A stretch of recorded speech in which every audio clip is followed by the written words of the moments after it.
பாஜகவை வீழ்த்த வேண்டும் என்பதுதான் இந்த தலைப்பின் பொருள். இது தமிழ்நாட்டுக்கு மட்டும் பொருந்தக்கூடியதல்ல. அகில இந்திய பார்வையில் பாரதிய ஜனதா மீண்டும் ஆட்சிக்கு வரக்கூடாது, அதனை வீழ்த்தியே தீர வேண்டும், ஆட்சி அதிகார பீடத்திலிருந்து அந்த கட்சியை தூக்கி எறிய வேண்டும் என்று நாட்டு மக்களுக்கு எடுத்துரைக்கிற ஒரு நிகழ்வாகத்தான் இந்த நிகழ்வு ஒருங்கிணைக்கப்பட்டிருக்கிறது. இந்த குரல் இன்றைக்கு நாடு முழுவதும் ஒலிக்கிறது. தமிழ்நாட்டில் மட்டுமல்ல, இந்தியா முழுவதும் ஒலிக்கிறது. பாஜகவை வீழ்த்துவோம். மேற்கு வங்கத்திலே ஒலிக்கிறது, பீகாரிலே ஒலிக்கிறது, உத்தரப்பிரதேசத்திலே ஒலிக்கிறது, மத்திய பிரதேசத்தில் ஒலிக்கிறது, மகாராஷ்டிராவில் ஒலிக்கிறது. தென்னிந்தியாவில் மட்டுமல்ல, அகில இந்திய அளவில் ஒலிக்கிறது. புதுதில்லியில் நாள்தோறும் இந்த ஆட்சியை தூக்கி எறியுங்கள் என்று அறிவார்ந்த சான்றோர் பலரும், கட்சி சார்பற்ற அமைப்புகளை சார்ந்தவர்கள் பலரும் போராடிக்கொண்டே இருக்கிறார்கள், போர்க்குரல் எழுப்பிக் கொண்டே இருக்கிறார்கள். ஒருபுறம் விவசாயிகள் போராட்டம் நடைபெறுகிறது, இன்னொரு புறம் இவிஎம் பிரதமர் மோடியை தூக்கி எறிவோம் என்று. பிரதமர் மோடி மக்களால் தேர்ந்தெடுக்கப்பட்டவர் அல்ல, அவர் இவிஎம் என்கிற மின்னணு வாக்குப்பதிவு எந்திரத்தால் தேர்ந்தெடுக்கப்பட்டவர். ஆகவே அவர் பீப்பிள்ஸ் பிரைம் மினிஸ்டர் அல்ல, இவிஎம் பிரைம் மினிஸ்டர் என்று வட இந்தியர்கள் மோடிக்கு எதிரான போர் குரலை எழுப்பி வருகின்றனர். நாடு தழுவிய அளவில் ஒலிக்கிறது, காஞ்சிபுரத்திலும் ஒலிக்கிறது, மக்கள் மன்றத்தில் ஒலிக்கிறது.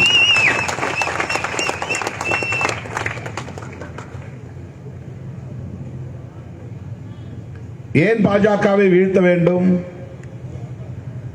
அது ஒரு ஜனநாயக சக்தி அல்ல, பாசிச சக்தி. அதனால்தான் பாசிச பாஜகவை வீழ்த்துவோம். பாசிசம் என்றால் என்ன என்பதை எனக்கு முன்னர் பேசிய தலைவர்கள் உங்களிடத்தில் விளக்கி இருக்கிறார்கள். அண்ணன் குளத்தூர் மணி அவர்கள் சொன்னார், சர்வாதிகாரம் என்பது கொடுமையானதுதான், ஆனால் அதைவிடவும் கொடியது, தீங்கானது, பெரும் தீங்கை விளைவிக்கக்கூடியது, மக்களுக்கு எதிரானது பாசிசம். ஜனநாயகம் என்பது ஒரு கோட்பாடு என்றால் அதற்கு நேர் எதிரான இன்னொரு கோட்பாடு தான் பாசிசம் என்பதாகும். உண்மைக்கு எதிரானது பொய் என்பதை போல, இனிப்புக்கு எதிரானது கசப்பு என்பதை போல, ஜனநாயகத்திற்கு எதிரானது பாசிசம். இரண்டும் நேர் எதிர் சொற்கள், நேர் எதிர் கோட்பாடுகள். அதனால்தான் அடுத்த வரியிலே ஜனநாயக இந்தியாவை கட்டி எழுப்புவோம், கட்டி அமைப்போம். இந்த பொதுக்கூட்டத்தின் தலைப்பு பாசிச பாஜகவை வீழ்த்துவோம். அத்துடன் நின்றுவிடவில்லை, ஜனநாயக இந்தியாவை கட்டி அமைப்போம். பாசிசம் என்பதற்கு நேர் எதிர் சொல்லாடல் ஜனநாயகம். ஜனநாயகம் என்றால் என்ன என்று தெரிந்து கொள்ள வேண்டுமானால் பாசிசம் என்றால் என்ன என்று தெரிந்து கொள்ள வேண்டும். பாசிசம் என்றால் என்ன என்பதை தெரிந்து கொள்ள வேண்டுமானால் ஜனநாயகம் என்றால் என்ன என்பதை தெரிந்து கொள்ள வேண்டும். இந்த தெளிவை நாம் பெற்றால் பாரதிய ஜனதா கட்சி எப்படிப்பட்ட கட்சி, அது ஆட்சியிலே நீடிப்பது சரியா, மூன்றாவது முறையாகவும் அது ஆட்சிக்கு வருவது இந்த நாட்டுக்கு நல்லதா என்ற கேள்வியை நாம் எழுப்பி நாமே விடை காண முடியும். கடந்த 10 ஆண்டுகளில் பாரதிய ஜனதா எத்தகைய ஆட்சியை நடத்தி இருக்கிறது, மக்களுக்கு எத்தகைய நலத்திட்டங்களை செய்திருக்கிறது, என்ன வளர்ச்சியை நாம் கண்டிருக்கிறோம். உலக அரங்கில் இந்திய தேசத்தின் மதிப்பு எந்த அளவுக்கு உயர்ந்திருக்கிறது. உலக சந்தையில் இந்திய ரூபாயின் மதிப்பு எவ்வாறு இருக்கிறது. விலைவாசி உயர்வு கட்டுப்படுத்தப்பட்டிருக்கிறதா. பெட்ரோல் டீசல் விலை உயர்வை தடுத்திருக்கிறார்களா. விவசாயிகள் இங்கே நிம்மதியாக வாழ முடிகிறதா. தொழிலாளர்கள் உழைப்புக்கேற்ற ஊதியத்தை பெற முடிகிறதா. ஒடுக்கப்பட்ட மக்கள் பாதுகாப்பாக வாழ முடிகிறதா. பெண்களுக்கு இந்த சமூகத்திலே என்ன பாதுகாப்பு உள்ளது. இஸ்லாமியர், கிறிஸ்தவர் உள்ளிட்ட சிறுபான்மையினருக்கு ஜனநாயக உரிமைகள் கிடைக்கின்றனவா. இப்படி அடுக்கிக் கொண்டே போகலாம். ஏராளமான கேள்விகளை அடுக்கிக் கொண்டே போகலாம். இவற்றுக்கெல்லாம் விடை ஒன்றுமில்லை என்பதுதான். இந்த 10 ஆண்டுகளில் பாஜக என்ன சாதித்திருக்கிறது. அதானி, அம்பானி ஆகிய 2 பெரும் கார்ப்பரேட் முதலாளிகளுக்கு சேவை செய்து சாதித்திருக்கிறது. உலக பணக்காரர்களின் வரிசையில் அதானியை கொண்டு வந்து 3வது 4வது இடத்திலே அமர வைத்திருக்கிறார் மோடி. மோடியின் சாதனை 10 ஆண்டு கால சாதனை. அதானியை உலக பணக்காரர்களின் வரிசையில் முதல் 4 இடங்களிலே கொண்டு வந்து நிறுத்தி இருப்பதுதான். தனியார் துறைகளை வளர்ப்பதற்காக பொதுத்துறைகளை விற்றதுதான். உழைக்கும் மக்களின் கைகளில் இருந்த கசங்கிய 500 ரூபாய் நோட்டுகளையும் 1000 ரூபாய் நோட்டுகளையும் செல்லாது என்று அறிவித்ததுதான் மோடியின் சாதனை.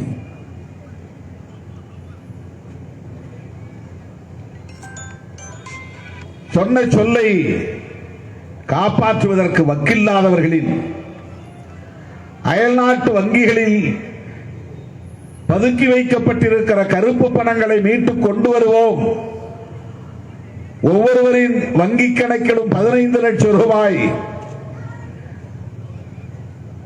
சேர்ப்போம் என்றெல்லாம் சொன்ன மோடி அவர்கள் இந்த 10 ஆண்டுகளில் அது பற்றி எப்போதாவது வாய் திறந்து அதற்கு விளக்கம் சொல்லி இருப்பாரா?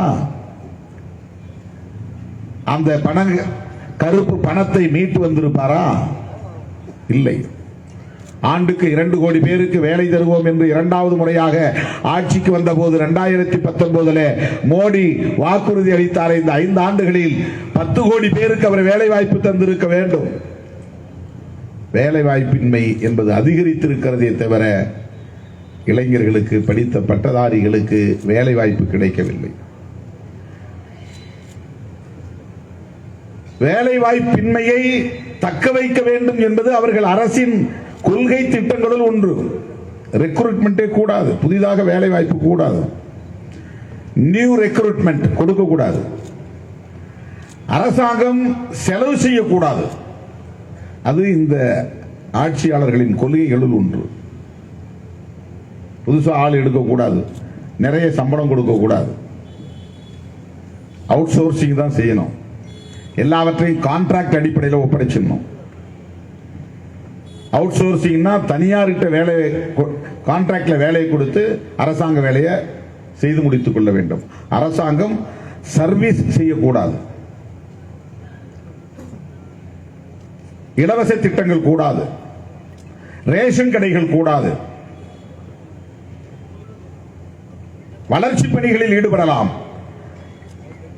பள்ளிக்கூடங்கள் தனியாருக்கு ஒப்படைத்து விட வேண்டும். அரசாங்கம் பணம் செலவு பண்ணக்கூடாது. வாத்தியாருக்கு சம்பளம் கொடுக்கக்கூடாது. 1.5 லட்சம் 2 லட்சம் சம்பளம் கொடுக்கக்கூடாது. பதவி உயர்வில் தரக்கூடாது. அதனால் சம்பளம் உயர்கிறது, அரசாங்கத்திற்கு கஜானா காலியாகிறது, அரசாங்கம் கடன் வாங்க வேண்டிய நிலை ஏற்படுகிறது. ஆகவே செலவினங்களை குறைக்க வேண்டும் என்பதனால் வேலை வாய்ப்பை தரக்கூடாது என்பது ஒரு கொள்கை திட்டமாக மாறுகிறது.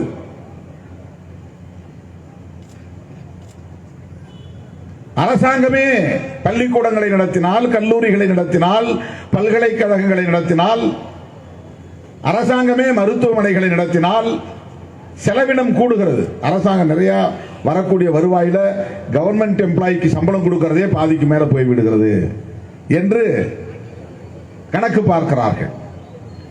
அரசாங்கத்திற்கு வருகிற மொத்த வருவாயில் அரசு ஊழியர்களுக்கு, அதிகாரிகளுக்கு பணம் சம்பளம் போடுவதிலேயே செலவாகி விடுகிறது. அப்படி செலவு செய்யக்கூடாது என்றால் நியூ ரெக்ரூட்மெண்ட் கூடாது. நியூ ரெக்ரூட்மெண்ட் புதிதாக ஆட்களை வேலைக்கு எடுத்துக்கொள்ள கூடாது, செலவினத்தை குறைக்க வேண்டும். பொதுத்துறைகளில் வருகிற லாபம் போதவில்லை, அது அரசாங்க செலவுக்கு பயன்படவில்லை, அனைத்தையும் தனியாரிடத்தில் ஒப்படைத்து விடு. துறைமுகமா அதானிக்கு, விமான நிலையமா அதானிக்கு, ரயில் நிலையமா அதானிக்கு, தெர்மல் பவர் பிளான்டா அதானிக்கு, A to Z மால்கள் கட்ட வேண்டுமா அதானிக்கு, எல்லாவற்றையும் தனியாருக்கு தாரை வார்த்து கொடுத்து விடு. NLC போன்ற பொதுத்துறை நிறுவனங்களையும் தனியாருக்கு கொடுத்து விடு. அண்ணன் கொளத்தூர் மணி அவர்கள் சொன்னார், அருண் ஷோரி என்ற ஒரு மந்திரியை பொதுத்துறைகளை விற்பனை செய்வதற்கு சேல்ஸ்மேன் மாதிரி ஒரு மந்திரியை போட்டு வைத்திருந்தார்கள். கிட்டத்தட்ட ஒரு சேல்ஸ்மேன், அவன் கேபினெட் சேல்ஸ்மேன். பொதுத்துறைகளை விற்பனை செய்வது, தனியாருக்கு தாரை வார்ப்பது என்பதுதான் அந்த துறையின் வேலையே. அப்படிப்பட்ட பொருளாதார கொள்கையை கொண்டவர்களின் கைகளில் ஆட்சி அதிகாரம் சிக்கி இருக்கிறது. ஒருபுறம் கார்ப்பரேட் மயமாக்குதல், கார்ப்பரேட் மயமாக்குதல், எல்லாவற்றையும் அரசு துறைகள், பொதுத்துறைகள் எல்லாம் தனியாரிடம் ஒப்படைத்து மெகா திட்டங்களாக, மெகா ப்ராஜெக்ட்ஸ்களாக தனியாரிடம் ஒப்படைத்து அவனே அனைத்து செலவுகளையும், மெயின்டெனன்ஸ் உள்ளிட்ட அனைத்தையும் பார்த்துக் கொள்வான், லாபத்தையும் சம்பாதித்துக் கொள்வான். இவர்களுக்கு என்ன லாபம்? எந்த பொருளை விற்றாலும் வாங்கினாலும் இவர்களுக்கு கமிஷன் கிடைக்கும். கமிஷனை எப்படி கருப்பு பணமாக வாங்கி எங்கே பதுக்கி வைப்பது? அதனால்தான் தேர்தல் பத்திரம் வந்தது, எலக்டோரல் பாண்ட். பணத்தை எல்லாம் நீ ஒயிட் மணியா போட்டு கட்சி அக்கவுண்ட்ல போடு. 6600 கோடி டொனேஷன். அவனை எவனும் இங்க யாரும் விமர்சனம் பண்ண மாட்டான். நீ போய் ஒரு கடத்தல ஒரு நோட்டீஸ் கொடுத்து ஒரு 500 ரூபா 1000 ரூபாய் மாநாட்டு கொடுன்னு கேட்டா சிறுத்தைகள் மிரட்டல், கட்ட பஞ்சாயத்து கும்பல், நன்கொடை கேட்டு மிரட்டல். இந்த ஊடகங்கள்லாம் அதை தனியா எடுத்து கிளிப்பிங் போடுவான். ஒரு நிமிஷம் திரும்ப திரும்ப திரும்ப திரும்ப போட்டு வைரல் ஆக்குவான். 6600 கோடி பெருமுதலாளிகளிடமிருந்து கொள்ளையடித்திருக்கிற பாஜகவை எந்த ஊடகமாவது அம்பலப்படுத்துகிறதா? இந்த பணத்தை எப்படி நீ வாங்கினாய்? யார் மனமு வந்து உனக்கு கொடுத்தது? எந்த கார்ப்பரேட் கம்பெனி கொடுத்தது? கேட்க முடியுமா?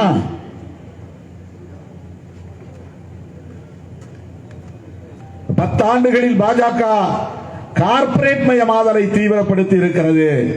இரண்டாவது சனாதனமயமாதலை தீவிரப்படுத்தி இருக்கிறது. அவங்களுக்கு ரெண்டே ரெண்டு கான்செப்ட்.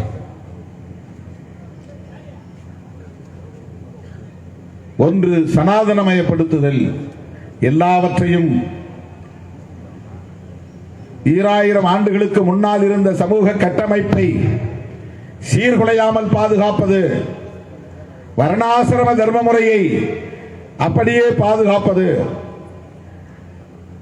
மேல் சாதி கீழ் சாதி என்கிற பாகுபாடுகளை காப்பாற்றுவது, அந்த சமூக ஒழுங்கு சீர்குலைவதற்கு சமூக நீதி என்கிற கோட்பாடு காரணமாக இருக்கிறது. அந்த சமூக நீதியை குழி தோண்டி புதைப்பது, இதுதான் சனாதனமயமாதல். பார்ப்பனர்களே மேல் சாதி, அனைவரும் கீழ் சாதி, இதுதான் சனாதனமயமாதல். சனாதனம்னா நமக்கு தெரியலன்னு சொல்றாங்க பல பேர். தெரியாம இவங்க பேசுறாங்க. சனாதனம்னா இந்து தர்மம்.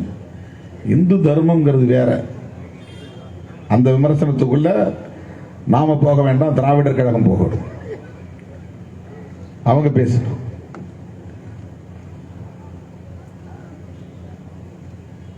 சிவனை நம்புவது, மகாவிஷ்ணுவை நம்புவது, திருவிளையாடல் புராணங்களை நம்புவது அல்லது அம்மனை நம்பி வழிபாடு செய்வது, நேற்றைக்கு மகா சிவராத்திரி விடிய விடிய விழித்திருப்பது, இது இந்து சமூகத்தினரின் நம்பிக்கை. இந்த தர்மம் வேறு, ஒரு நம்பிக்கை என்பது வேறு, கடவுள் நம்பிக்கை என்பது வேறு. இஸ்லாமியர்களுக்கு அல்லாஹ் மீது நம்பிக்கை இருக்கிறது, அல்லாஹ்வுக்கு விக்கிரகம் இல்லை, உருவம் இல்லை என்பது அவர்களின் நம்பிக்கை. உலகம் முழுவதும், யூனிவர்ஸ், பிரபஞ்சம் முழுவதும் அதை படைத்தவர் ஒருவர் தான், அவர் பெயர் அல்லாஹ். இது இஸ்லாமியர்களின் நம்பிக்கை. அந்த அல்லாஹ்வுக்கு எந்த உருவமும் கிடையாது. ஏனென்றால் மனிதன் யாரும் கடவுளை பார்த்ததில்லை. நீ பார்த்ததாக உருவம் கொடுத்தால் அது மக்களை ஏமாற்றுவதாக பொருள். இதுதான் இஸ்லாமியர்களின் நம்பிக்கை. கிறிஸ்தவர்களின் நம்பிக்கை, கர்த்தர் ஒருவர் இருக்கிறார், ஆண்டவர் இருக்கிறார், அவருடைய பிள்ளையாக அவதரித்து வந்தவர் ஏசப்பா, அவர் இறை தூதர். எப்படி நபிகள் நாயகம் ஒரு இறை தூதரோ அப்படி இவரும் இறை தூதர், அல்லது இவரே இறைவர், ஆண்டவர், இவரே கடவுள் என்று நம்புகிற நம்பிக்கை. அதுபோல இந்துக்களுக்கும் நம்பிக்கை உண்டு. அந்த நம்பிக்கைக்குள் நாம் இப்போது நுழையவில்லை. ஆனால் சனாதன தர்மம் எது? பிறப்பின் அடிப்படையில் உயர்வு தாழ்வு என்பது சனாதன தர்மம்.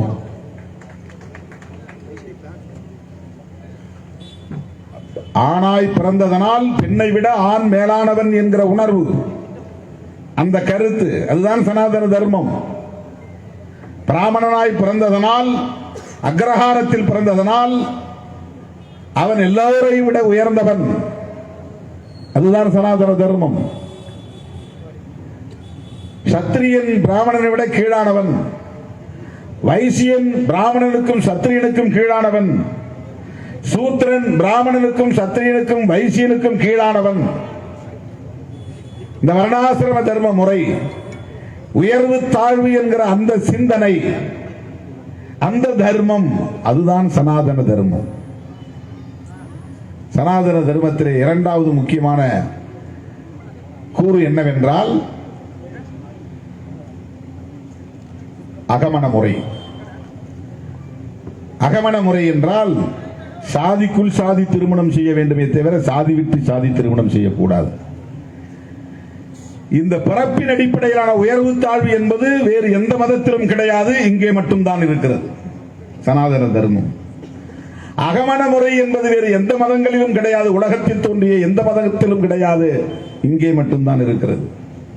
பிராமண வர்ணத்திலே பிறந்தாலும், பிராமணன் என்பது சாதி அல்ல, வர்ணம். ஐயர் என்பது சாதி, ஐயங்கார் என்பது சாதி. வர்ணம் வேறு, சாதி வேறு. வர்ணத்திற்குள்ளே சாதிகள் உண்டு. அங்கே கூட சாதி விட்டு சாதி திருமணம் செய்யக்கூடாது, சாதி கலப்பு ஏற்படக்கூடாது, ஐயரும் ஐயங்காரும் கலந்து விடக்கூடாது. இதுதான் சனாதன தர்மம். அகமண முறை, இது மிக முக்கியமான கிரைட்டீரியா. இதுதான் சனாதன தர்மம். மூன்றாவது மிக முக்கியமானது தீட்டுக் கொள்கை. தீட்டுக் கொள்கை என்பது உலகத்தில் தோன்றிய எந்த மதத்திலும் கிடையாது, சனாதன தர்மத்தில் மட்டும்தான் தீட்டுக் கொள்கை உண்டு. தீட்டு என்பது பறையர்களுக்கு எதிரானது என்று கருதுகிறோம், இல்லை. பார்ப்பன குடும்பத்தில் பார்ப்பன பெண்ணுக்கும் தீட்டு உண்டு.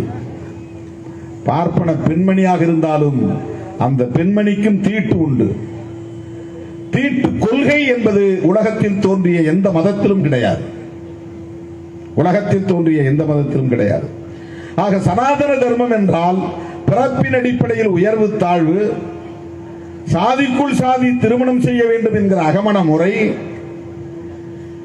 சாதியின் பெயராலும் பாலினத்தின் பெயராலும் தீட்டு கடைபிடிக்கிற தீண்டாமை, காணாமை, அண்டாமை என்கிற தீட்டு கொள்கை, இதுதான் சனாதன தர்மம். இந்த சனாதன தர்மத்தை மீண்டும் இந்த மண்ணில் நிலைநிறுத்த வேண்டும் என்பதற்காக உருவான அமைப்பு தான் RSS. அதற்காக உருவான அமைப்பு தான் RSS. பார்ப்பனர்களின் அதிகாரம் பறிபோகிறது, உயர் சாதி இந்துக்களின் நீண்ட காலமாக அவர்கள் தக்க வைத்துக் கொண்டிருந்த அனைத்து தளங்களிலும் கோலோச்சுகிற அளவுக்கான வலிமையை பெற்றிருந்த அதிகாரம் பறிபோகிறது. எப்படி பறிபோகிறது? இடஒதுக்கீட்டு மூலமாக அது மெல்ல மெல்ல பறிபோகிறது. இடஒதுக்கீடு என்கிற பெயரால் இந்த அவுட்காஸ்ட் 4 வருடத்திற்கும் உட்படாமல் அவர்களை எதிர்த்து நிற்கிற பட்டியல் குடியை சார்ந்த மக்கள், பழங்குடியை சார்ந்த மக்கள், இவங்க அவுட்காஸ்ட், அவர்னாஸ், இந்த 4 வருடத்துக்குள்ளே வரமாட்டாங்க. இந்த சாதி இந்து போல்டுக்குள்ள வரமாட்டாங்க. 5ஆம் சாதி கிடையாது, எதிர்த்து சாதி, எதிர்த்து நிற்கிற சாதி. 4 வருடங்களையும் எதிர்த்து நிற்கிற ஒரே சமூக பிரிவு. இந்த 4 வருடத்துக்கு கீழே இருக்கிற 5ஆம் சாதி அல்லது கீழே கிடக்கிற சாதி அல்ல, எதிரே நிற்கிற சாதி. அதுதான் இந்த மண்ணில் தலித் என்றும் பழங்குடி என்றும் அழைக்கப்படுகிற சமூக பிரிவினர். சமூக பிரிவினர் அவர்களுக்கு இன்றைக்கு சமூக நீதி என்கிற அடிப்படையிலே கல்வியிலும் வேலை வாய்ப்பிலும் இடஒதுக்கீடு வழங்கப்படுகிறது. அவர்கள் கல்வி கற்று அதிகாரத்திற்கு வருகிறார்கள். பழைய சமூக ஒழுங்கு அதனால் சீர்குலைகிறது. சரி, போனா போகுது. ஷெட்யூல் காஸ்ட், ஷெட்யூல் டிரைப்ஸ், அவர்கள் அவுட் காஸ்ட்.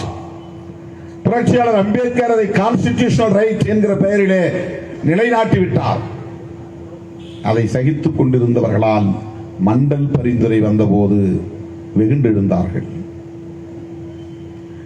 ஓபிசி மக்களுக்கு இடஒதுக்கீடு என்பது மண்டல் பரிந்துரையில் உறுதிப்படுத்தப்பட்டது. சமூக நீதி காவலர் VP சிங் ஆட்சியை பறிபோனாலும் நான் நடைமுறைப்படுத்துவேன் என்று துணிந்து முடிவெடுத்தார். அன்றைக்கு ஆதரவளித்துக் கொண்டிருந்த பாஜக, அத்வானி தலைமையிலான பாஜக VP சிங் ஆட்சியை கவிழ்த்தது ஏன்?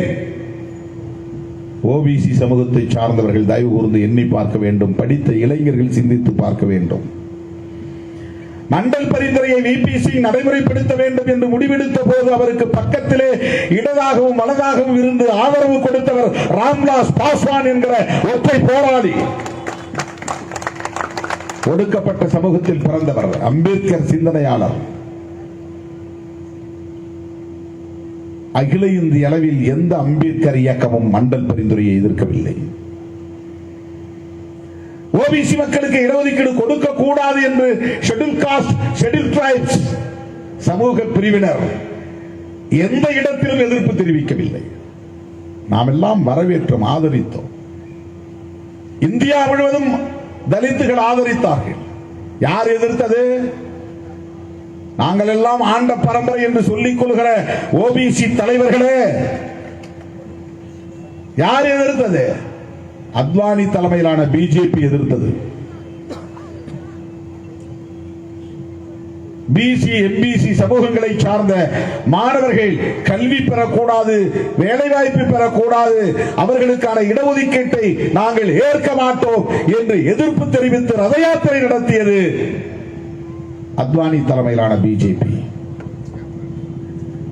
அது ரத்த யாத்திரையாக வன்முறை வெறியாட்டத்தில் போய் முடிந்தது. அதன் தொடர்ச்சியாகத்தான் பாபர் மசூதி இடிக்கப்பட்டது. நாடு முழுவதும் பதற்றம், வன்முறை வெறியாட்டம், ரத்த களரி. முன்னேறிய சாதிகள், பார்ப்பனர்கள் உள்ளிட்ட முன்னேறிய சாதிகளால் திட்டமிட்டு உருவாக்கப்பட்டது. அதற்கு ஒரே காரணம் ஓபிசி. தமிழ்நாட்டில் பிசி, எம்பிசி என்று சொல்லப்படுகிற ஓபிசி பிரிவினருக்கு இடஒதுக்கீடு கொடுத்ததுதான். தயவுகூர்ந்து நீங்கள் சிந்தித்து பார்க்க வேண்டும், மல்லாந்து படுத்து சிந்தித்து பார்க்க வேண்டும். நீங்கள் எதிர்க்க வேண்டியவர்கள் யார்? பிஜேபியா, விசிகேவா? யாரை எதிர்க்க வேண்டும்? பாரதிய ஜனதா கட்சியையா, விடுதலை சிறுத்தைகள் கட்சியையா? ஓபிசிக்கு இடஒதுக்கீடு வேண்டும், மண்டல் பரிந்துரையை ஆதரிக்க வேண்டும் என்ற நிலைப்பாட்டை இன்றைக்கும் வலுவாக உயர்த்தி பிடிக்கிற இயக்கம் விடுதலை சிறுத்தைகள் கட்சி. பிபி மண்டலுக்கு சிலை வைக்க வேண்டும் என்று முதல்வருக்கு கடிதம் கொடுத்தோம். விடுதலை சிறுத்தைகள் கட்சியின் சார்பில் பிபி மண்டலுக்கு கொடுக்க வேண்டும் என்று சொன்ன பிறகு தமிழ்நாடு அரசு விபி சிங்குக்கு வைக்கலாம் என்று மாநில கல்லூரி வளாகத்திலே விபி சிங்குக்கு தமிழ்நாடு முதல்வர் சிலை வைத்தார்.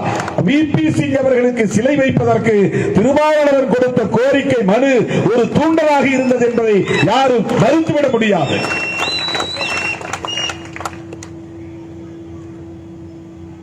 விபி சிங் நாடறிந்த தலைவர், எங்கும் அவருக்கு சிலை திறக்க முடியும். பிபி மண்டலை மக்கள் மறந்து விட்டார்கள், ஓபிசிகள் மறந்து விட்டார்கள், எம்பிசி தலைவர்கள் மறந்து விட்டார்கள், பிஜேபி பின்னால் ஓடிக்கொண்டிருக்கிறார்கள், சனாதனமய மாதலுக்கு துணை போகிறார்கள். எனவே நாம் விடுதலை சிறுத்தைகள் ஆந்திராவிலே பிபி மண்டல் சிலை திறப்பு விழாவுக்கு போய்விட்டு அங்கே உரையாற்றிவிட்டு வந்த கையோடு தமிழ்நாடு முதல்வரை சந்தித்து தமிழ்நாட்டில் பிபி மண்டலுக்கு சிலை வைக்க வேண்டும் என்ற கோரிக்கையை வைத்தோம். எம்பிசியும் பிசியும் ஆதரிக்க வேண்டிய இயக்கம் எது? பாரதிய ஜனதாவா, விடுதலை சிறுத்தைகளா? எண்ணி பார்க்க வேண்டும். தோழர்களே, சமூக நீதி அதுதான் இன்றைக்கு நம்மை எம்பவர் செய்கிறது. மருத்துவர்களாக, வழக்குரைஞர்களாக, அதன் மூலம் நீதிபதிகளாக, பேராசிரியர்களாக, துணைவேந்தர்களாக, அதிகார வலிமை உள்ளவர்களாக இத்தனை ஆண்டுகளாக மறுதளிக்கப்பட்ட நிலையிலே வறுமையிலும் அடிமையாகவும் உழன்று கொண்டிருந்த ஓபிசி மக்கள் இன்றைக்கு தலைநிமிர்ந்து நடமாட முடிகிறது என்றால் அதற்கு சமூக நீதி கோட்பாடுதான் முக்கியமானது. ஆனால் சனாதன சக்திகளுக்கு சமூக நீதி என்பதுதான் பகையான கோட்பாடு. ஏனென்றால் அவர்கள் இவ்வளவு காலம் 2000 3000 ஆண்டுகளாக அல்லது 5000 ஆண்டுகளாக அவர்கள் சொல்லுகிறார்கள், எப்போதோ இந்த சனாதன தர்மம் உருவாகிவிட்டது, அதற்கு தொடக்க காலமும் இல்லை, இறுதி காலமும் இல்லை, அதனால்தான் அதற்கு பெயர் சனாதன தர்மம். சனாதனம் என்றால் தொடக்கம் இல்லாதது, முடிவில்லாதது என்று பொருள். சனாதனம் என்றால் அழிவில்லாதது, நிலையானது என்று பொருள். எப்ப உருவானது, யார் உருவாக்கியது என்றது விவரமே அதற்கு கிடையாது. கிறிஸ்து இயேசு கிறிஸ்துவால் உருவானது கிறிஸ்டியானிட்டி, இஸ்லாம் நபிகள் நாயகத்தால் உருவானது, பௌத்தம் கௌதம புத்தரால் உருவானது, சமணம் மகாவீரரால் உருவானது, சொல்லிக்கொண்டே போகலாம். இந்துத்துவம், இந்து தர்மம் அல்லது சைவம் அல்லது வைணவம், யார் தோற்றுனர், தோற்றுவித்தவர் யார், எந்த ஆண்டு தோற்றுவிக்கப்பட்டது தெரியாது. தெரியாததால் சனாதன தர்மம் என்கிறார்கள். அதற்கு தொடக்கமும் இல்லை, முடிவும் இல்லை, அதனால் அதற்கு பெயர் சனாதன தர்மம். அதற்கு பிறப்பும் இல்லை, அழிவும் இல்லை, அதனால் அதற்கு பெயர் சனாதன தர்மம். ஆனால் உண்மையில் சனாதன தர்மம் என்பது பிறப்பின் அடிப்படையில் உயர்வு தாழ்வு, இது மாறாதது. சாதிக்குள் சாதி திருமணம் செய்ய வேண்டும் என்கிற அகமண முறை அது மாறாதது, மாற விடமாட்டோம். சாதியின் பெயரால், பாலினத்தின் பெயரால் தீண்டாமை, காணாமை, அர்ந்தாமை என்கிற தீட்டுக் கொள்கை இது மாறாது. இதுதான் சனாதன தர்மம். இந்த கோட்பாட்டை உயர்த்தி பிடிக்கிற இயக்கம் தான் RSS, விஸ்வ இந்து பரிஷத், பஜ்ரங் தள், தமிழ்நாட்டில் இருக்கிற இந்து முன்னணி. இன்றைக்கு பல உதிரி கட்சிகள் உருவாகிவிட்டன. தோளான் துருத்திகள் எல்லாம் ஆளுக்கு ஒரு கட்சியை உருவாக்கி கொண்டார்கள். எல்லோரும் ஆண்ட பரம்பரை என்று நீட்டி முழக்குகிறார்கள். இவர்கள் அத்தனை பேருடைய அஜெண்டாவும் செயல் திட்டமும் பழைய சமூக ஒழுங்கை காப்பாற்றுவது. பழைய சமூக ஒழுங்கு என்றால் பார்ப்பனர்களே உயர்ந்தவர்கள், நாங்கள் அவர்களுக்கு சேவை செய்ய பிறந்த அடிமைகள் என்பதுதான் பழைய சமூக ஒழுங்கு. ஆண்களே மேலானவர்கள், பெண்கள் அவ்வளவு பேரும் சரிபாதி மக்கள் தொகையாக இருக்கிற பார்ப்பன பெண்களில் இருந்து அத்தனை பெண்களும் ஆண்களுக்கு கீழானவர்கள். அவர்கள் கல்வி பெறக்கூடாது, அதிகாரம் பெறக்கூடாது, சொத்துரிமை கேட்கக்கூடாது, கருத்துரிமை கேட்கக்கூடாது என்பதுதான் சனாதன தர்மம். இதை பரப்புவதற்காக உருவாக்கப்பெற்ற இயக்கம்தான் RSS. அவன் சர்வீஸ் நிறைய பண்ணுவான், சோறு போடுவான், கக்கூஸ் கட்டி கொடுப்பான், மெடிக்கல் கேம்ப் நடத்துவான், ஐ கேம்ப் நடத்துவான். இதெல்லாம் நாங்கள் செய்கிற வெல்ஃபேர் ஸ்கீம்ஸ். இதெல்லாம் ஜனங்களை போய் அப்ரோச் பண்றதுக்காக. ஆனா அவனுடைய எய்ம் என்ன, அவருடைய டார்கெட் என்ன, அவருடைய அடிப்படையான கொள்கை கோட்பாடு என்ன? ஓல்டு சோசியல் ஆர்டர், சமூக ஒழுங்கு பாதிக்கப்படாமல் பாதுகாக்க வேண்டும் என்பதுதான். நீ என்ன சாதி வேண்டுமானாலும் இருந்து கொள், சாதியை பெருமையாக கருது, சாதி பெருமிதம் பேசு, சாதி ஒழிகை என்று சொல்லாதே, அம்பேத்கரை ஏற்றுக்கொள்ளாதே, உயர்ந்த சாதி என்று சொல். அம்பேத்கரை ஏற்றுக்கிட்டா சாதியை ஒழிக்கணும்னு சொல்லணும், பெரியாரை ஏற்றுக்கிட்டா சாதியை ஒழிக்கணும்னு சொல்லணும். அவர்களை பேசாதே, இல்லைன்னா அவங்களை இந்துத்துவ தலைவர்னு உள்வாங்கிக்கும். இதுதான் சனாதனமயமாதல். அதானியை மேம்படுத்துவது கார்ப்பரேட் மயமாதல். உயர் சாதி கீழ் சாதி என்கிற கருத்தை நிலைநாட்ட துடிப்பது சனாதனமயமாதல். சமூக நீதியை அழித்தொழிப்பது சனாதனமயமாதல். இடஒதுக்கீடு கூடாது என்று பேசுவது சனாதனமயமாதல். என்னதான் பெண்கள் படித்தாலும் ஆண்களுக்கு கட்டுப்பட்டு அடுப்படியில் தான் இருக்க வேண்டும் என்று சொல்லுவது சனாதனமயமாதல்.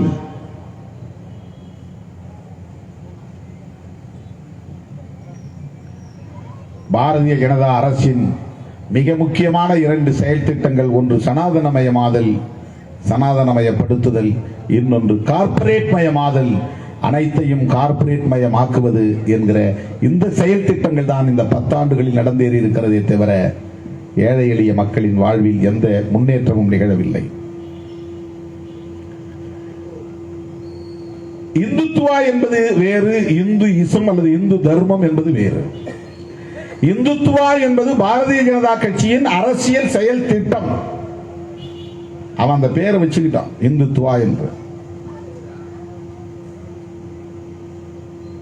என்ன இந்து இசத்திற்கும் இந்துத்துவாவுக்கும் என்ன வேறுபாடு? கடவுள் நம்பிக்கையோடு இந்து மக்கள் பின்பற்றக்கூடிய ரிச்சுவல்ஸ், சடங்கு சம்பிரதாயங்கள், இதுவெல்லாம் இந்துயிசம். அம்மா அப்பா இறந்தால் மொட்டை போட வேண்டும், 16ஆம் நாள் காரியம் செய்ய வேண்டும், கங்கைக்கு போய் தர்ப்பணம் செய்துவிட்டு வர வேண்டும். இதெல்லாம் இந்து நம்பிக்கை, இந்து இசம். இது இந்துத்துவா என்பது முஸ்லிம்களை வெறுக்க வேண்டும், கிறிஸ்தவர்களை வெறுக்க வேண்டும், பைபிளை கொடுத்த வேண்டும், குர்ஆனை கொடுத்த வேண்டும், அவர்கள் அந்நியர்கள், அவர்கள் மதம் மாற்றுகிறார்கள். இதுதான் இந்துத்துவா.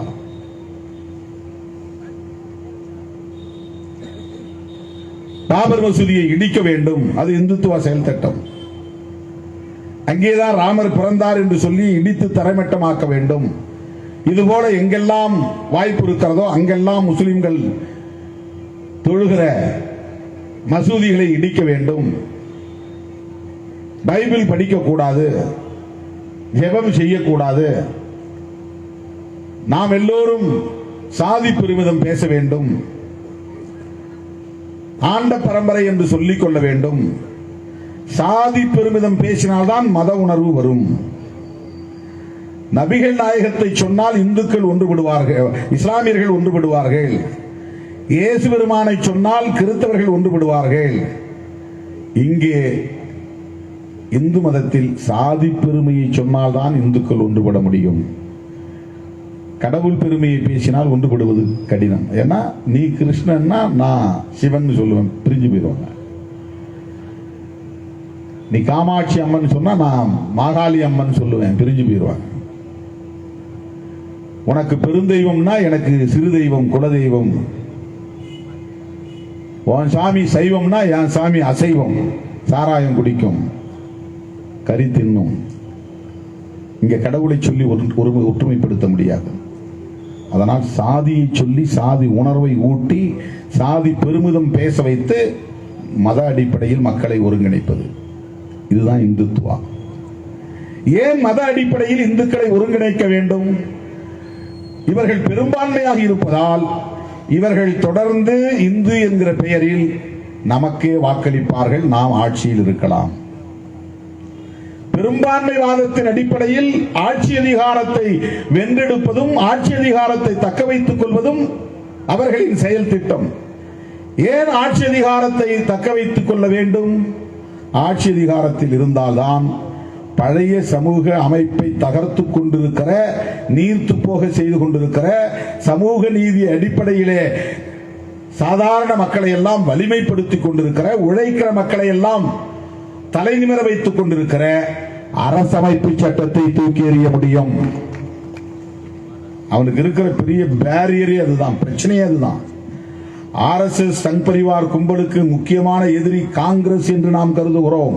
அது எலக்டோரல் ஆப்பனன்ட், தேர்தலில் இருக்கிற எதிரி, அவ்வளவுதான்.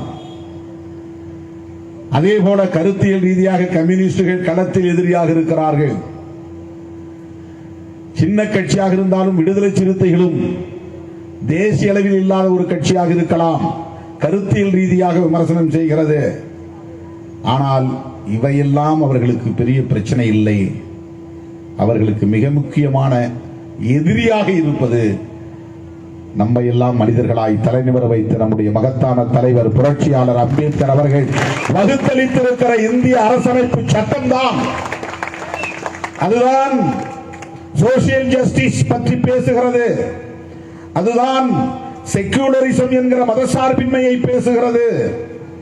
அதுதான் ஃப்ரெட்டர்னிட்டி என்கிற சகோதரத்துவத்தை பேசுகிறது. அதுதான் ஈக்வாலிட்டி என்கிற சமத்துவத்தை பேசுகிறது. அதுதான் இவனுக்கு சிக்கலே, அதுதான் இவனுக்கு பிரச்சனையே. இதை வைத்துதானே இவர்கள் இப்படியெல்லாம் ஆட்டம் போடுகிறார்கள். இதை வைத்துதானே இவர்கள் இந்த அரசாங்கத்திற்கு அரச மதத்தை அறிவிக்காமல் தடுத்திருக்கிறார்கள், தவிர்த்திருக்கிறார்கள். உலகத்தில் எல்லா நாடுகளிலும் அரச மதம் இருக்கிறது, ஸ்டேட் ரிலீஜன் இருக்கிறது. ஏன் நம் நாட்டுக்கு ஸ்டேட் ரிலீஜன் இருக்கக்கூடாது? பாகிஸ்தானுடைய ஸ்டேட் ரிலீஜன் முஸ்லிம், இஸ்லாம். இலங்கைக்கு ஸ்டேட் ரிலீஜன் புத்திசம். சீனாவுக்கு ஸ்டேட் ரிலீஜன் புத்திசம். உலகத்தில் எல்லா நாடுகளும் அரச மதங்களை கொண்டிருக்கின்றன. இந்தியாவுக்கு ஏன் அரச மதம் இல்லை? இது ரொம்ப லாஜிக்கான ஒரு கேள்வி. ஆமா, சரிதானே. பாகிஸ்தானுக்கு இஸ்லாம் இருக்கும்போது இந்தியாவுக்கு ஒரு மதம் இருக்கத்தானே வேணும். இந்தியாவில் என்ன மதம்? அரச மதம், அரசாங்கத்திற்கு சொந்தமான மதம். எந்த மதத்தை வைக்க முடியும்? கிறிஸ்துவத்தை வைக்க முடியுமா? இஸ்லாத்தை வைக்க முடியுமா? பௌத்தத்தை வைக்க முடியுமா? சமணத்தை வைக்க முடியுமா? பார்சியை வைக்க முடியுமா? இந்து மதத்தை தான் வைக்க முடியும். இந்து மதத்தை அரச மதம் என்று வைத்தால் இந்து மதத்தில் இருக்கிற பாகுபாடுகள் இந்திய அரசின் பாகுபாடாக அது சட்டப்பூர்வமாகிவிடும். ஏன்னா இந்து மதத்தில் டிஸ்கிரிமினேஷன் என்பதுதான் ரொம்ப முக்கியமானது. இந்து சமூகத்தின் உயிர் மூச்சாக இருப்பது டிஸ்கிரிமினேஷன். என்ன டிஸ்கிரிமினேஷன்? பாகுபாடு. என்ன பாகுபாடு? பிறப்பால் உயர்வு தாழ்வு என்கிற பாகுபாடு. இதுவே ஒரு அரசாங்கத்தினுடைய கோட்பாடாக மாறிவிடும். இதையெல்லாம் முன்னுணர்ந்துதான் புரட்சியாளர் அம்பேத்கர், பண்டிதர் ஜவஹர்லால் நேரு, நம்முடைய தேசப்பிதா காந்தியடிகளும் கருத்து முரண் இருந்தாலும், அம்பேத்கருக்கும் காந்தியடிகளுக்கும் கருத்து முரண் இருந்தாலும் செக்யூலரிசம் என்பதிலே உறுதியாக இருந்தார்கள். ஒரே புள்ளியில் இணைந்தார்கள், ஒரே நேர்கோட்டில் இருந்தார்கள். இந்த நாட்டுக்கு ஒரு அரச மதம் கூடாது. இந்த அரசு ஒரு மதசார்புள்ள அரசாக இருக்கக்கூடாது. இந்த நிலைப்பாடு புரட்சியாளர் அம்பேத்கரின் உறுதியான நிலைப்பாடு. இந்த கருத்திலே பண்டிதர் ஜவஹர்லால் நேருக்கு உடன்பாடு. பெரிய ஆச்சரியம், மூச்சுக்கு முன் ஒரு முறை ராமா ராமா ஹரே ராம் ஹரே ராம் என்று சொல்லுகிற ராம பக்தர் காந்தியடிகளும் இந்த அரசுக்கு மதம் வேண்டாம் என்பதில் உறுதியாக இருந்தார். அதனால் தான் சுட்டுக் கொன்றார்கள். ஏன் சுட்டுக் கொள்ள வேண்டும்? RSS காரர்கள் அன்றைக்கு சுட வேண்டுமானால் அம்பேத்கரை சுட்டு இருக்க வேண்டும், அல்லது கம்யூனிஸ்ட் தலைவர்களை சுட்டு இருக்க வேண்டும், அல்லது தமிழ்நாட்டுக்கு வந்து தந்தை பெரியாரை சுட்டு இருக்க வேண்டும். இவர்கள்தான் கொள்கை பகைவர்கள். ஆனால் அவர்களின் கொள்கையை நம்புகிற, சனாதன தர்மத்தை நம்புகிற, மறுபிறவியை நம்புகிற, வர்ணாசிரம தர்மத்தை ஏற்றுக்கொள்கிற தேசத்தந்தை காந்தியடிகள் அவரை சுட்டுக் கொன்றார்கள் என்றால் அதற்கு ஒரே காரணம் ஸ்டேட் ரிலீஜன் வேண்டாம் என்பதிலே அவர் உறுதியாக இருந்தார். செக்யூலரிசம் என்கிற மதசார்பின்மை கோட்பாட்டில் அவர் உறுதியாக இருந்தார். இந்திரா காந்தி அவர்கள் மிசாவை கொண்டு வந்தார். அதை கடுமையாக தமிழ்நாடு எதிர்த்தது. அதனாலேயே திமுக அரசை பறிகொடுத்தது, கடுமையான பாதிப்புக்கு உள்ளானது. அது வரலாறு. இந்தியா முழுவதும் ஜெயபிரகாஷ் நாராயணன் தலைமையில் இந்த மிசா என்கிற சட்டத்தை எதிர்த்து, மிசா என்றால் அது ஒரு சட்டத்தினுடைய சுருக்கம் பெயர், அது abbreviation, MISA, MISA, maintenance of internal security act, அதான் அதனுடைய பெயர். அது நடைமுறைக்கு வந்தபோது ஜெயபிரகாஷ் நாராயணன் என்கிற ஒரு தலைவரின் தலைமையில் அகில இந்திய அளவில் எதிர்க்கட்சிகள் எல்லாம் ஒன்று சேர்ந்தார்கள். இந்த சட்டம் கூடாது, அது ஆள் தூக்கி சட்டம், பயங்கரவாத சட்டம், ஜனநாயகத்தை நசுக்குகிற சட்டம், அரசமைப்பு சட்டத்திற்கு எதிரான சட்டம்.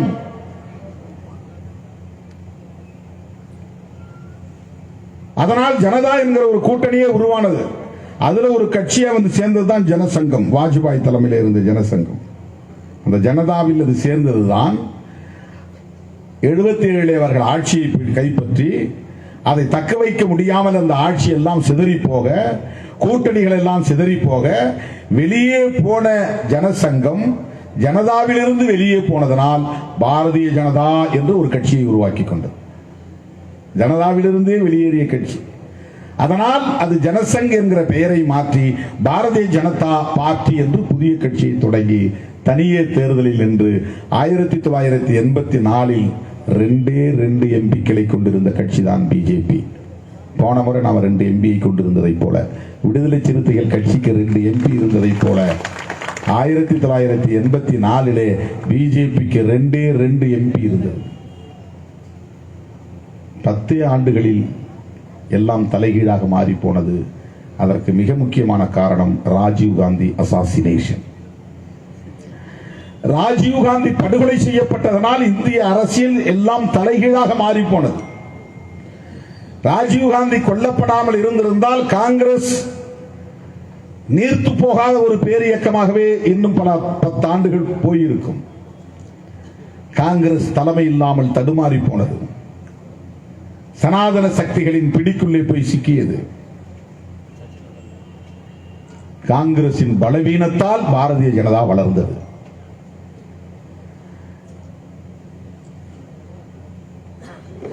மண்டல் பரிந்துரையை நடைமுறைப்படுத்தியதால் அதை காரணம் காட்டி வீதிக்கு வந்தது. பாபர் மசூதியை இடித்ததால் அதை ஒரு சாக்காக வைத்து, இதோ பாருங்கள் இந்துக்களின் பாதுகாவலர்கள் நாங்கள் தான், ராமர் பிறந்த இடத்தை 400 ஆண்டுகளுக்கு முன்னால் பாபர் கைப்பற்றி அந்த இடத்திலே மசூதியை கட்டிவிட்டான். 450 ஆண்டுகளுக்கு முன்னால் பறிபோன பாலராமரின் பிறந்த இடத்தை மீட்கப் போகிறோம், எங்களுக்கு நீங்கள் கரசேவைக்கு ஆதரவு தாருங்கள் என்று கோரிக்கை வைத்தே பாரதிய ஜனதா வளர்ந்து விட்டது. காஞ்சிபுரத்திலிருந்தும் கரசேவைக்கு ஆள் போனார்கள். அன்றைக்கு தமிழ்நாடு முதல்வராக இருந்த ஜெயலலிதா அம்மையாரே கரசேவைக்கு ஆள் அனுப்பினார். அதிமுகவுக்கு அப்படி ஒரு வரலாறு உண்டு. அருமை தோழர்களே, அந்த பாரதிய ஜனதா RSS குழந்தையை தவிர பிஜேபியின் குழந்தை அல்ல. RSS தான் முதலில் தோன்றியது. அந்த RSS உடைய இந்துத்துவா என்பது அரச மதத்தை உருவாக்க வேண்டும், ஸ்டேட் ரிலீஜன், அது இந்துத்துவா. அதுதான் இந்துத்துவா செயல் திட்டம். இது இந்து தர்மம் இல்ல. சைவத்தில் இது சொல்லப்படல, வைணவத்தில் இது சொல்லப்படல, சிவபுராணத்தில் இது சொல்லப்படவில்லை, சிவனின் திருவிளையாடல் புராணங்களில் இது சொல்லப்படவில்லை. இது அரசியல் செயல் திட்டம். இந்துத்துவா என்பது பாரதிய ஜனதா கட்சியின் அரசியல் செயல் திட்டம். இந்து தர்மம் வேறு, இந்துத்துவா செயல் திட்டம் என்பது வேறு. வெறுப்பு அரசியலை விதைப்பது இந்துத்துவா செயல் திட்டம். அரச மதத்தை இங்கே உருவாக்க வேண்டும் என்பது இந்துத்துவா செயல் திட்டம். அவன் பாகிஸ்தான் என்று வைத்திருப்பதை போல் இதை இந்துஸ்தான் என்று பெயர் மாற்ற வேண்டும், அல்லது இந்து ராஷ்டிரம் என்று பெயர் சூட்ட வேண்டும். அது இந்துத்துவா செயல் திட்டம். இதை நடைமுறைப்படுத்த வேண்டுமானால் தடையாக இருக்கிற அரசமைப்பு சட்டத்தை தூக்கி எறிய வேண்டும் அல்லது நீர்த்து போக செய்ய வேண்டும். அரசமைப்பு சட்டத்தை நீர்த்து போக செய்ய வேண்டுமானால் பாரதிய ஜனதா அசைக்க முடியாத வலுவோடு ஆட்சி அதிகாரத்தில் தொடர்ந்து நீடிக்க வேண்டும். அதற்கு மூன்றாவது முறையாக மோடி ஆட்சிக்கு வர வேண்டும். மோடி மூன்றாவது முறையாக ஆட்சிக்கு வந்தால் அரசமைப்பு சட்டத்தை தூக்கி எறிவார்கள். வர்ணாசிரம தர்மத்தை, மனு தர்மத்தை இந்தியாவின் அரசமைப்பு சட்டமாக அறிவிப்பார்கள். சமூக நீதிக்கு இங்கே இடமில்லாமல் போகும். மாநிலங்கள் இல்லாமல் போகும். மாநில கட்சிகள் இல்லாமல் போகும். ஒரே மதம் தான் இந்தியாவில் இருக்கும். ஒரே கலாச்சாரம் தான் இந்தியாவில் இருக்கும். மாட்டுக்கறி தின்ன முடியாது. விரும்பிய உடையை உடுத்த முடியாது. பகுத்தறிவு கருத்துக்களை பேச முடியாது. பெண்ணுரிமையை பேச முடியாது. இவ்வளவு மோசமான ஒரு இந்தியாவை உருவாக்குவதற்காகத்தான் பாஜக முயற்சிக்கிறது. மோடி மீண்டும் பிரதமராக வேண்டும் என்று திட்டமிடுகிறது. ஆகவே பாசிச பாஜக வீழ்த்தப்பட வேண்டும் என்று நாம் முழங்குகிறோம். இவ்வளவு பெரிய ஒரு வேலை திட்டத்தை வைத்துக் கொண்டிருப்பதால் தான் 2 3 கொடுக்கறது கொடுங்க, வாங்க ஃபீல்டுக்கு போகும் சண்டைக்கு. விடுதலை சிறுத்தைகள் பிஜேபி எதிர்த்து சண்டை போடுவதற்குத்தான் களத்தில் இருக்கிறோம். நீ 2 3 2 கொடுத்தாலும் ஒண்ணுதான், 3 கொடுத்தாலும் ஒண்ணுதான். அதுல ஒன்றும் பெரிய மாற்றம் ஏற்பட போறதில்லை. 4 கொடுத்தாலும் ஒண்ணுதான். அதுல ஒன்றும் பெரிய மாற்றம் ஏற்பட போறதில்லை. 35 மார்க் எடுத்தாதான் ஒருத்தன் பாஸ் பண்ண முடியும். 10 மார்க்ல 11 போட்டான்னா, 12 போட்டான்னா, 13 போட்டான்னா நோ யூஸ். அது ஒன்றும் கிடையாது. 34 மார்க் எடுத்தவனுக்கு 1 மார்க் போட்டா அவன் பாஸ் பண்ணி வெளியே வந்துருவான். அப்போ நமக்கு 2 3 ஆகிறதுனால ஒன்றும் பெரிய மாற்றம் நிகழ போறதில்லை. ஒரு சந்தோஷம். போன தடவை 2, இந்த தடவை 3, ஒரு கெத்தா வர்றாரு திருமாவளவன். அப்படி எனக்கு தான் மரியாதை கிடைக்கும், மக்களுக்கு ஒன்றும் அதனால மரியாதை இருக்காது. அதனால ஒன்றும் பெருசா நாட்டுக்கு பலன் விளைய போறதில்லை. Don't care. அதனால அந்த 2 3 அதை பத்தி நான் கவலைப்படலை. திருமாவளவனுக்கு நாங்க 2 தான் கொடுத்தோம், 3 கொடுக்கல அப்படின்னு யாராவது சந்தோஷப்பட்டா அந்த சந்தோஷம் தற்காலிகமான சந்தோஷம் தான். அல்லது நாங்க கொடுக்க விடாம தடுத்துட்டோம், எவ்வளவு ஜாக்கிரதையா நாங்க பண்ணிட்டோம் அப்படின்னு நீங்க சந்தோஷப்பட்டா அதை பத்தி எங்களுக்கு கவலை இல்லை. எங்களுக்கு பிஜேபி வீழ்த்தப்பட வேண்டும். எங்களுக்கு அரசமைப்பு சட்டம் பாதுகாக்கப்பட வேண்டும். மோடி மீண்டும் பிரதமர் ஆகாமல் தடுக்கப்பட வேண்டும். அதனால் தமிழ்நாட்டில் 40 இடங்களிலும் விடுதலை சிறுத்தைகள் போட்டியிடுகிறோம் என்கிற உணர்வோடு களத்தில் இறங்குகிறோம். நாங்க 2ங்கிறாங்க, நாங்க நினைக்கிறோம் 40 நினைக்கிறோம். தமிழ்நாட்டிலே விடுதலை சிறுத்தைகள் கட்சி எத்தனை இடங்களில் போட்டியிடுகிறது என்று டிபேட் செய்கிறார்கள். அட அற்பர்களே, நாங்கள் 40 இடங்களில் போட்டியிடுகிறோம். நீங்கள் ஏன் எங்களை பற்றி கவலைப்பட்டுக் கொண்டிருக்கிறீர்கள்? இன்னும் அவங்களுக்கு ரொம்ப கவலையா. திருமாவளவன் பாவம் 10 லட்சம் பேரை திரட்டி காட்டினாரு. 4 கேட்டாரு, 3 கேட்டாரு, முடியல. புதுசா வந்தவர் ஏதோ கோடி அள்ளி கொடுத்துட்டாரு. இதுக்கெல்லாம் மயங்கிற சராசரி ஆள் அல்ல திருமாவளவன். அதை எழுதி வைத்துக் கொள்ளுங்கள். உங்கள் விமர்சனம் ஒன்றும் என்னை செய்யாது. அரசியல் களத்தில் அடியெடுத்து வைத்த போது எப்படி இருந்தானோ திருமாவளவன், அப்படித்தான் இந்த 34 ஆண்டுகளிலும் அதே நிலையில் தான், அதே உணர்வோடு தான், அதே வீரியத்தோடு தான் நிற்கிறார். ஒரு தேர்தல் அரசியல் களத்தில் வெளிப்படையாக அதிமுக விடுதலை சிறுத்தைகளுக்கு அழைப்பு விடுத்தது. அதை பொருட்படுத்தினோமா? எங்களுக்கு இங்க விட அங்க அதிகமா சீட்டு கிடைக்கணும் போடி நாங்க 2 பக்கமும் பேரம் பேசிட்டு இருக்கிறோமா?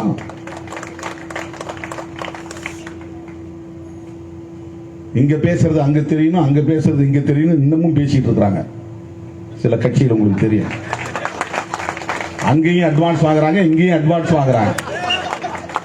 யாருன்னு உங்களுக்கு தெரியும். அந்த சராசரி அரசியலை விடுதலை சிறுத்தைகள் கட்சி செய்யாது. அடுத்த தேர்தலில் எங்களுக்கு 1 சீட்டு கொடுத்தாலும் எங்களுக்கு அதை பத்தி பிரச்சனை இல்லை. நாங்க 2 சீட்டில் ஜெயிக்காம போனாலும் அதை பற்றி நாங்கள் கவலைப்பட மாட்டோம். நாங்கள் அம்பேத்கரின் பிள்ளைகள், பெரியாரின் பிள்ளைகள். எங்கள் யுத்தம் வேறு, எங்கள் களம் வேறு, எங்கள் நோக்கம் வேறு, எங்கள் இலக்கு வேறு. அதனாலதான் எத்தனை பேர் கட்சி ஆரம்பிச்சாலும் என்கிட்ட வந்து யாரும் மோத முடியாதுன்னு சொல்றது. ஏன்னா நாங்க விளையாடுற களமே வேற. நாங்க விளையாடுற விளையாட்டுக்கு இங்க யாரும் விளையாட்டு வீரர்கள் எதிரில் ஆளே கிடையாது. எங்களோட விளையாடுறது காம்படிட்டர் கிடையாது. எங்க களமே வேறு. எமது களம் புதிது, கருத்து புதிது, எங்கள் உத்தி புதிது, செயல் புதிது. அதனால் நாங்கள் அதில் உறுதியாக இருக்கிறோம். சராசரியா சும்மா குடிச்சிட்டு வந்து எவன் டிபேட் சோசியல் மீடியாவில் பேசிட்டு இருக்கிறான். அப்படியாமே இப்படியாமே ஆதவ அர்ஜுன் ஒருத்தர் வந்தாராமே 100 கோடி, என்ன 100 கோடி கொடுக்குது, அவங்க என்ன பித்தா பிடிச்சு போச்சு. எந்த பித்து கொண்டு முதல்ல பணக்காரன் தான் உலகத்திலேயே மிகப்பெரிய கருமையா இருப்பாங்க. பணக்காரர்கள் தான் கஞ்சர்களாக இருப்பார்கள். எந்த பணக்காரனா இருந்தாலும் தொழிலதிபர்கள் வந்து ஒரு அரையனா கூலி உயர்த்தி கொடுப்பானா கொடுக்க மாட்டான். ஒரு பிச்சைக்காரனுக்கு வந்து ஒரு 2 ரூபாய் பிச்சை போட்டு கொடுக்க மாட்டான். கோடி கோடியா அவன் ஊதாரியா செலவு பண்ணும், அது வேற விஷயம். சாதாரண மக்கள் தான் ஒருத்தர் பட்டினி கிடந்தா கையில் இருக்கிறத அப்படியே அடுத்து கொடுத்துட்டு வருவாங்க. அந்த கொடை உள்ளம் சாதாரண மக்கள் தான் இருக்கும். தான் வீட்டில் இருக்கிற பழைய கஞ்சி கூட யாரையோ ஒருத்தன் பார்த்தா ஐயோ பாவம் இந்த குழந்தைக்கு ஒண்ணுமே அன்னம் இல்லை ஆகாரம் இல்லை அப்படின்னா அந்த பழைய சோறு அள்ளி கொடுத்துட்டு அவங்க பாட்டு பண்ணி கிடப்பாங்க.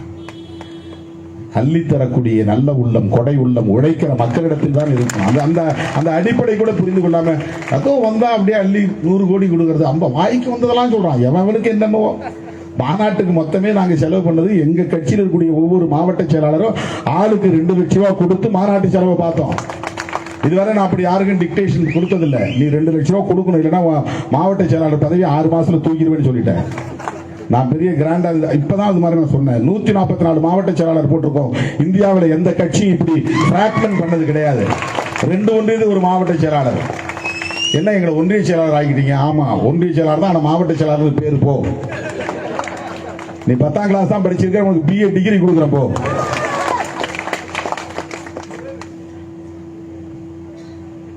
இதெல்லாம் ஜனநாயகப்படுத்துதல், எல்லாத்தையும் டீசென்ட்ரலைசேஷன். ஜனநாயகத்தில் ரொம்ப முக்கியமான ஒன்று என்னன்னா டீசென்ட்ரலைசேஷன் ஆஃப் பவர். ஒரு ஆள்கிட்ட ஒட்டுமொத்த மாவட்டத்தையும் கொடுத்து நீ தான் மாவட்ட செயலாளர்னா அவர் ரொம்ப கெத்தா உட்காந்து வேற எங்கேயும் போக மாட்டார். அவர் வீட்டை தாண்டி எங்கேயும் அவருக்கு ஒரு கிலோமீட்டர் தூரம் கூட அவன் போக மாட்டான். 10 வருஷம் இருப்பான், 1 கிலோமீட்டர் அவனுக்கு எங்க மாவட்டம் எல்லாருக்குனே தெரியாது. அப்படி ஒரு ஆளை ஏன் போடணும்? ஒரு ஒன்றியத்துக்கு ஒரு ஆளை போட்டு நீ மாவட்டம் போய் பாரு. எல்லா ஊர்லயும் கொடியேற்றே, எல்லா ஊர்லயும் கொடியேற்றிட்டான். இப்போ வர்ற வழியெல்லாம் கொடியேற்றான். ஒரே திருவிழா கோலமா இருக்கு, ஒரே திருவிழா கோலம். வேற போட்டி வந்துருச்சு. 2 ஒன்றியத்துக்கு ஒரு மாவட்ட செயலாளர், 144 மாவட்ட செயலாளர், 80 பேர் ஆளுக்கு 2 லட்சம் ரூபாய் கொடுத்தான். சொன்ன உடனே 80 பேர். மற்றவங்க ஆளுக்கு கொஞ்சம் கொஞ்சம். அதுலயும் ஏமாத்துறவங்க எத்தனை பேர் இருப்பாங்க? முடிஞ்சவர்களும் ஏய்க்கலாம். அண்ணன் கொடுக்காம ஏதாவது ஒரு காரணம் சொல்லலாம். அண்ணன் எங்களுக்கு வசூல் பண்ண முடியல, எங்களுக்கு யாரும் பணம் கொடுக்கல அப்படின்னு 20,000 கொடுத்த கூட இருக்கிறான். 0 கொடுத்த கூட ஒண்ணுமே கொடுக்காம கூட ஒருத்தர் இருக்கிறான். 2 பேர் இருக்கிறான் 144 பேர்ல. அப்படி மாநாட்டை நாங்கள் நடத்தினோம். வந்தவங்களாம் சொல்ற ஒருத்தன் வந்து முதல்ல 50 கோடி. நான் நேற்று ஒருத்தன் பேசிருக்கேன் 100 கோடி. எந்த பைத்தியக்காரனாவது அப்படி கொடுக்க முடியுமா? என்னையா இது? ஏன்னா இவங்க வந்து அப்படி அவதூறு பரப்புறாங்களாம், உடனே மக்கள் நம்பிடுவாங்களாம், திருமாவளவன் தூக்கி போட்டுருவாங்களாம் குப்பையில. ஏய் போங்கடா, 35 ஆண்டு கால உழைப்புடா, 35 ஆண்டு கால உழைப்பு. ஒரு நாளைக்கு 2 மணி நேரம் கூட தூங்க முடியாமல் அல்லும் பகலும் விழித்துக் கொண்டே மக்களோடு பயணித்துக் கொண்டே இருக்கிற நிலையில் தான் 10 லட்சம் பேரை திரட்ட முடிந்தது. எந்த பின்புலமும் இல்லாமல். சாதாரண வந்து விடாது, பணம் கொடுத்து கூட்டிவிட முடியாது. வண்டி கட்டி ஆணும் பெண்ணும் கணவனும் மனைவியும் பிள்ளைகளும் கத்திப்போடு கட்டி கொண்டு வந்த திருவிழா மாதிரி நடந்ததுதான் விடுதலை சிறுத்தைகளின் மாநாடு. ராத்திரி 12 மணிக்கும் கூட்டம் கலையவில்லை, செகண்ட் ஷோ இல்லை என்று சிந்தனை செல்வன் சொல்லுகிற அளவுக்கு, கலைந்து போங்கள் என்று சொல்லுகிற அளவுக்கு அங்கே அந்த கூட்டம் நிலைத்து நின்றது. கூலிக்கு அழைத்து வந்த பட்டாளம் அல்ல, சிறுத்தைகள். தலை நிமிர சேரி திரளும், தலை கீழாய் நாடு புரளும். 30 ஆண்டுகளுக்கு முன்னால் நான் எழுதிய முழக்கம், தலை நிமிர சேரி திரளும், தலை கீழாய் நாடு புரளும். 30 ஆண்டுகளுக்கு முன்னால் நான் எழுதிய முழக்கம். திருச்சி சிறுகனூரிலே அன்றைக்கு நான் கண்ணால் பார்த்தேன். என் முழக்கம் வீண் போகவில்லை, உழைப்பு வீண் போகவில்லை, சிந்திய ரத்தம் வீண் போகாது, சிறுத்தை படையோ பின்வாங்காது. 30 ஆண்டுகளுக்கு முன்னால் நான் எழுதிய முழக்கம். சனாதன சக்திகளை தமிழ்நாட்டில் வேரூன்ற விடாமல் பாதுகாப்பு அரணாக இருந்து போராடுகிற புரட்சியாளர்கள் தான் சிறுத்தைகள். நீ சொல்லிட்டா உடனே எங்க ஆள் தான் நம்பிடுவாங்களா? சிறுத்தைகள்லாம் திருமாவளவனுக்கு வந்து ஆதவ அர்ஜுன் 100 கோடி கொடுத்துட்டாரு. என் பாக்கெட்ல கூட ஒண்ணுமே இருக்கு. வளர்ற பசங்க தான் அங்க கொடுங்க, எங்க கொடுங்க எடுத்து வாங்கி கொடுப்பேன். எனக்கு எதுக்கு பணம்? 10 வருஷம் எம்பியா இருந்துட்டேன். 10க்கு 10 ரூம்ல தான் தங்கி இருக்கிறேன் தம்பிகளோட. அவங்க முன்னாலதான் உடை மாத்திரம், அவங்க முன்னாலதான் சாப்பிட்டு இருக்கிறேன். இவங்கெல்லாம் கூலிக்கு மாரடிக்கிற கும்பல். அவங்க வந்து இப்படி சொல்லிட்டா உடனே தலித் மக்கள்லாம் என் மேல கோவப்பட்டு உடனே அதிமுகவுக்கும் பிஜேபிக்கும் ஓட்டு போட்டுருவாங்களாம். சிறுத்தைகள் திராவிட முன்னேற்ற கழகத்தின் வெற்றிக்கு மிகப்பெரிய அளவிலே பங்களிப்பு செய்திருக்கிற ஒரு மாபெரும் சக்தி. 2021 சட்டமன்ற தேர்தலிலும் சரி, 2019 நாடாளுமன்ற தேர்தலிலும் சரி, இன்றைக்கும் இந்த தேர்தலில் சிறுத்தைகள் தான் மகத்தான பங்களிப்பு செய்யப்படுகிறது. டோட்டல் பார்த்தா போன தேர்தலுக்கு இந்த தேர்தலுக்கும் ஒரே ஃபார்முலா. எங்களுக்கு 2, போன தேர்தலில் 2, இந்த தேர்தலில் 2. கம்யூனிஸ்டுகளுக்கு போன தேர்தலில் 2, இந்த தேர்தலில் 2. மதிமுகவுக்கு போன தேர்தலில் 1, இந்த தேர்தலில் 1. கொங்கு மக்களுக்கு போன தேர்தலில் 1, இந்த தேர்தலில் 1. காங்கிரசுக்கு போன தேர்தலில் 10, இந்த தேர்தலில் 10. No change. யாருக்காக கூட குறை கொடுத்திருந்தா நாம வந்து விடுதலை சிறுத்தைகள் கோட்டை விட்டாங்கன்னு சொல்லலாம். Same formula. சரி, திமுகவுக்கு என்னாச்சு? கூட்டணி கட்சிகள்லாம் அதே தொகுதியில் போட்டிடுறோம். திமுக 2 தொகுதி கம்மியா போட்டிடுது இந்த தேர்தலில். உண்மையிலேயே திமுகவுக்கு 2 தொகுதி கம்மி. எப்படின்னா, போன தேர்தலில் 24 உதயசூரியன் சின்னம் களத்தில் இருந்துச்சு. 20 பேர் திமுக, 4 பேர் கூட்டணி கட்சி. விடுதலை சிறுத்தையில் 1 தொகுதி, பாரிவேந்தர் கட்சியில் 1 தொகுதி, கொங்கு மக்கள் 1 தொகுதி, மதிமுகவில் 1 தொகுதி. 4 கூட்டணி கட்சி உதயசூரியன், 20 திமுக உதயசூரியன், மொத்தம் 24. ஆனா இந்த முறை மொத்தம் உதயசூரியன் நிக்க போறதே 22 இடம் தான். உள்ளபடியே திமுகவுக்கு தான் குறைஞ்சு போயிருக்கு. இதை எவனும் சொல்ல மாட்டான், எழுத மாட்டான். எப்படி குறைஞ்சது? போன முறை நீ 2, அவங்களும் 2, அவங்களும் 2, அவங்க 1, இவங்க 1, அவங்க 10, இதுவரையும் அதே மாதிரி தான் இருக்கு. அப்புறம் எப்படி திமுக 2 குறைஞ்சதுன்னா, போன முறை விடுதலை சிறுத்தைகள் உதயசூரியன் சின்னத்தில் நின்றது, இந்த முறை பானை சின்னத்தில் நிற்கிறது. 1 குறைஞ்சது. போன முறை மதிமுக உதயசூரியன் சின்னத்தில் நின்றது, இந்த முறை அவங்க பம்பரத்தில் இருக்கிறார்கள், 2 குறைஞ்சிச்சு. அதனால இப்ப 22 ஆயிடுச்சு. கணக்குப்படி பார்த்தா, புள்ளி விவரம் படி பார்த்தா திமுகவுக்கு தான் 2 தொகுதி குறைஞ்சிருக்கு. வேற யாருக்கும் குறையவும் இல்லை, கூடவும் இல்லை. Same formula. அதனால நாம வந்து வருத்தப்படுவதற்கு எதுவும் கிடையாது. திமுக நம்ம ஏய்த்து விட்டது என்று கருத வேண்டியதில்லை. என்ன சொல்லலாம், திமுக அது 18 குறைச்சு கூடாதா, 15 குறைச்சு கூடாதுன்னு நம்ம போற போக்கில் சொல்லலாம். ஆனால் திமுக என்கிற கட்சி குறைந்தது 20, 22 இடங்களிலே வெற்றி பெற்று போனால்தான் நாளைக்கு பிஜேபி ஆட்சிக்கு வந்தாலும் அல்லது காங்கிரஸ் ஆட்சிக்கு வந்தாலும் அவர்கள் ஒரு குறிப்பிட்ட வேலை திட்டங்களை செய்ய முடியும். 3வது பெரிய கட்சி அல்லது 4வது பெரிய கட்சி இருந்தால் காங்கிரஸ் ஆட்சிக்கு வந்து அவங்க கேபினெட்ல பெரிய இடத்துக்கு வர முடியும். இப்ப நாம 2, 3 ஆனா கூட கேபினெட்ல வர முடியாது. அல்லது நாளைக்கு பிஜேபி ஆட்சி வந்துச்சுன்னா சட்டத்தை எதிர்க்க முடியும். ஏன்னா ஒரு கமிட்டிக்கு சேர்மன் வாங்க முடியும் அவங்களால. 2 தொகுதி 3 தொகுதி ஜெயிக்கிறவங்களால வாங்க முடியாது. பார்லிமெண்ட் பொறுத்தவரையிலும் 5 எம்பிக்கள் இருந்தாதான் பார்ட்டி, 4 இருந்தா குரூப், 3 இருந்தா group. VCK group, VCK party கிடையாது. குறைந்தது 5 எம்பி ஜெயிச்சு போனாதான் ஒரு பார்ட்டியா ரெகக்னைஸ் பண்ணுவாங்க பார்லிமெண்ட். அதுக்கு கீழே இருக்கிறவங்க எல்லாம் குரூப்னு பேரு. 1 ஆள் இருந்தாலும் குரூப், 2 ஆள் இருந்தாலும் குரூப், 3 ஆள் இருந்தாலும் குரூப். நினைச்சா கொடுப்பான், இல்லைன்னா கொடுக்க மாட்டான். டைம்ல பேசுறது, டைம் முடிஞ்சு போச்சுன்னா முடிஞ்சிச்சு தூக்கி போட்டு பிரைம் மினிஸ்டர் ரிப்ளை அனுப்பிச்சுவான். நாம காத்துட்டே உட்காந்துக்கணும், பேச முடியாது. ஆனால் திமுக அந்த மாதிரியான இடத்துல இல்லை. அவங்க ஆண்ட கட்சியில் இருந்தவங்க, கேபினெட்ல இருந்தவங்க, 20க்கு மேல தொடர்ந்து வெற்றி பெற்று வந்தவங்க. இப்பவும் அப்படி போனா அவங்க கேபினெட்ல இடம்பெற முடியும். இடம் பெற்றாங்க, அவங்களால சில தாக்கத்தை ஏற்படுத்த முடியும். அதனால் அந்த நிலையை தக்க வைத்துக் கொள்ள வேண்டும் என்று அவர்கள் நினைப்பதில் ஒன்றும் தவறில்லை. நமக்கு பிடிக்கலன்னா ஒண்ணு கூட்டணியை பிரேக் பண்ணிட்டு வெளியே வரணும். இப்ப ஒரே ஒரு தொகுதிக்காக நாமே உருவாக்கிய இந்தியா கூட்டணியை நாம் உடைக்கிறோம் என்றால் நம்மை பற்றி பொதுமக்களின் மதிப்பீடு என்னவாக இருக்கும்? போற போக்க நம்மளாலும் சேர்ந்து சொல்றாங்க, ஏன் வெளியே வர வேண்டியதானே, ஏன் தனியா நிற்க வேண்டியதானே, ஏன் எடப்பாடியை போய் பார்க்க வேண்டியதானே. அப்படின்னா எனக்கு வந்து தலித் ராமதாஸ் பேர் வந்துடும்.